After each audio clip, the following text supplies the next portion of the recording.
doing what and where in this field. So the next one, just a small portion of self-promotion. We're working on a partnership from UNESCO. UNESCO, as we were discussing with some of you yesterday, needs to get value again to the Universal Declaration of Cultural Diversity that says that as a source of innovation, creativity, and exchange, cultural diversity is as necessary as biodiversity. And we are certainly not giving the same attention to cultural diversity as to biodiversity. And why UNESCO is working on this one, we're working on this, next please, because these issues are extremely relevant to the mission of UNESCO, because UNESCO has a mandate to be a network for innovation in social sciences, and because understanding cultural change is absolutely relevant to understand, to promote human rights and inclusivity. And we're not working alone. We are working with our partners on the next slide. There is the Live Center, there are specialists, there are non-profit specialists in technology and innovation anthropology. We know that we don't have all the tools to be the node that learns in this very urgent issues, so we are working with specialists on the field. And this is the last one of self-promotion, I promise. So the project will try to bring innovation to academic curriculums, so we need to work with scholars, technological tools, so we need to work with data scientists, and finally we want to raise awareness of the relevance of digital innovation and digital humanities in general, I guess, in this field.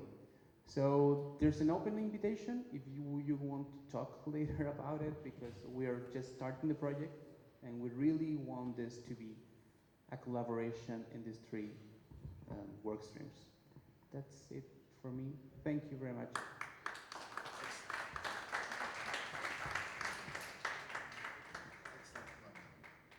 Thank you very much for this stimulating presentation, Mr. Carmach. You reminded us with the sad fact, I would say, that technologies move faster than our institutional capacities to deal with these changes. In fact, this reminds me a speech given a few days ago by the director of the Metaverse program at Meta, known previously by Facebook, exactly presenting that the Metaverse program that is already now running will bring huge challenges, as social media brought also to our societies. And he was acknowledging that we don't have institutional capacities to deal with, but he was adding this is not their responsibility as a company. So this is a challenge is here and is growing also, I think, day after day. And fortunately, there is this program that UNESCO is working on it with other partners like Leave, you mentioned, to, I think, and I will keep this also if we have time for our discussion, this kind of multidisciplinary of interdisciplinary collaboration between anthropologists, human science, but also data experts and specialists and others from the educational field. I think this collaboration that is still to build also and create methodologies for collaboration is crucial for the advancement of our cause. Thank you so much.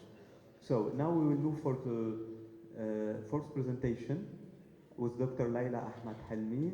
Welcome, doctor. You are the head of English department at Beirut Arab University-Lebanon. So, and you will be speaking about digital humanities as a paradigm for a post-pandemic world.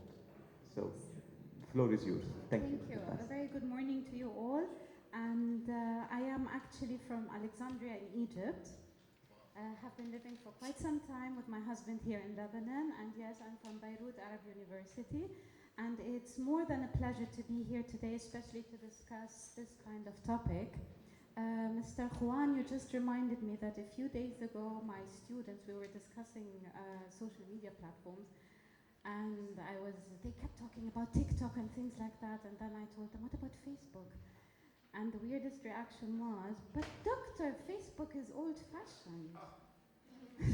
And that was the weirdest reaction I ever got about Facebook. So yes, it's changing very rapidly. Technology is really changing very rapidly. I may have thing or two to say about that today.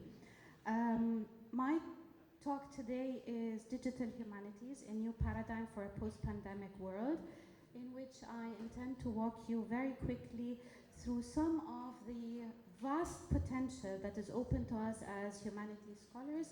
In particular, do I change the slides from here? Or do we need the, yes.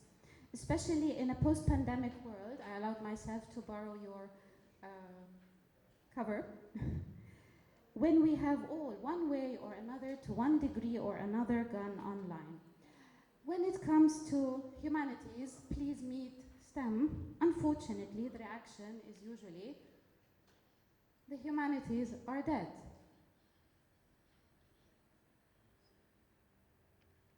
Youngsters thinking of a major to study or a career to pursue will unfailingly prefer engineering, pharmacy, medicine, computer sciences, probably now also big data, things like that, which are all deemed as fields that are prestigious, but definitely scientific. Who would waste time and money on a degree in literature, in reading stories, a degree in history, what do we need history for, or even philosophy, and then probably end up with what they would deem a low-paying job? So let us rephrase that question actually. Why do we need the humanities, and why do we continue to need the humanities, especially now as we are trying to recover from an unprecedented pandemic and extremely harsh global conditions? First of all, it is the humanities that safeguard our aspects of cultural diversity, our identity, and definitely, yes, UNESCO and the United Nations have established that our cultural diversity is just as significant and as important as our biodiversity. So you do have a very valid point there. They allow us to develop better emotional intelligence, highly needed in the world of technology, much greater empathy, which unfortunately seems to be dying out, and last but not least, they are foundational in what the world is fostering at the moment and trying to establish a society of equity, cultures of peace, and in short, if you want, a better future for the human race. Why do we then need to rethink the humanities? For various very valid reasons, most importantly because, as we just established, the world has packed up and moved online. How is that relevant for us? The pandemic has caused a surge in medical and in STEM requirements as an immediate response to the plight that has disrupted and upended our lives. Save many lives they did, there's no doubt about that. But do we yet understand what has really happened?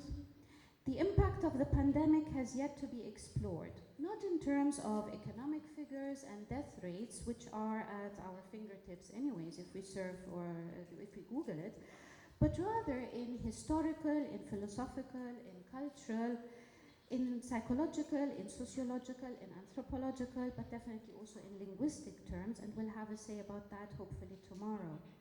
The list can go on. So yes, I would say long live the humanities. This is why we too need to redefine ourselves.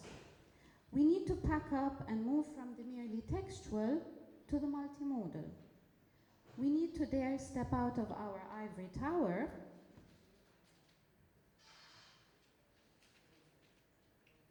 and step into everyone's smartphones. And we need to keep in mind, technology itself needs to be rehumanized.